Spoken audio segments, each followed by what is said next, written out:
अनुपमा में समर के फैसले से अनुपमा के उड़ने वाले हैं होश और इसका नतीजा जो होगा वो काफी इंटरेस्टिंग होने वाला है। आने वाले एपिसोड में देखने को मिलता है कि सभी लोग अनुपमा के घर में मस्ती करते देखते दमसराज खेलते हुए नजर आते हैं और अनुज गेस कराता है मूवी को, जिसमें कि अनुपमा कहती है कि हम हमारे हैं सनम। ये मूवी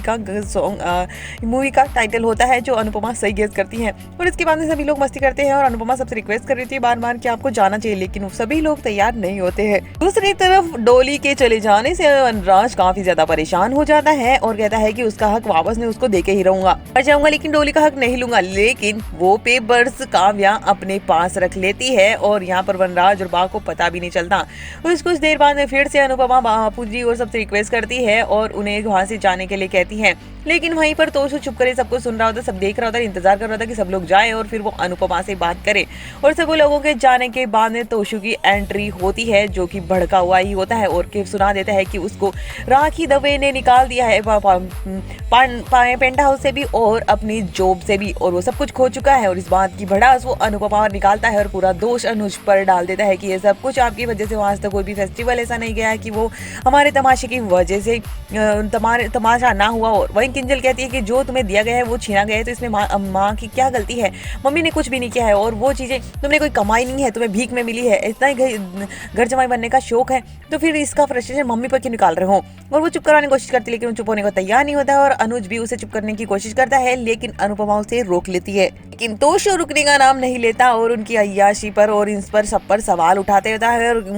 यहाँ पर बुरी तरह से भड़कता है। तो दूसरी तरफ देखने को मिलता है कि बापूजी घर हलवा लेकर पहुंचते हैं जो कहते हैं कि अनुपमा ने भेजा है, और देखने को मिलता है कि बा उसको जानवरों के डब्बे में डाल देती है और कहती है कि ये तो मैं बिल्कुल नहीं खाऊंगी और अनुपमा तू कभी खुश नहीं रहेगी, और उसे बद्दुआएं देते नजर आती है। लेकिन दूसरी तरफ समर अपनी मम्मी और अनुज के रिश्ते को लेकर नंदिनी से बात करता है और कहता है कि मैं कह रहा था ना कि उनकी जिंदगी में कोई होना चाहिए और अनुज से परफेक्ट और कौन हो सकता है, और वो प्रार्थना करता है कि इन दोनों के बीच में सब कुछ ऐसा हो कुछ कि वो दोनों हमेशा के लिए एक हो जाए। और ऐसा ही होने वाला है कि अनुज के सामने तोशु बहुत ड्रामा करने वाला है और अनुपमा उसको थप्पड़ मार देती है और अनुज पर जिस तरह से तोशु दोष डालता है कि उसकी वजह से सब कुछ हो रहा है और अनुपमा को सब कुछ उसकी वजह से छीना गया है, तो वो पहुंचेगा शाह परिवार के घर और कहेगा कि मुझे अब अनुपमा की जिंदगी में कोई भी कुछ भी नहीं चाहिए, गड़बड़, और अब आप लोगों को दोष देना है तो मुझे दीजिए। और अनुज को और वनराज के बीच में गुस्से का नतीजा ये होगा कि अनुज सब कुछ कबूल कर लेता है और यहाँ पर सबके सामने सच्चाई आ जाती है और अब समर के सामने भी ये सच आएगा कि अनुज से प्यार करता है अनुपमा से और वो भी 26 साल से, और अब समर ही होगा जो बापूजी और सबके सामने इस बारे में बात करना चाहता है और अनुपमा से रिक्वेस्ट करेगा कि वो अनुज का हाथ हमेशा के लिए थाम ले।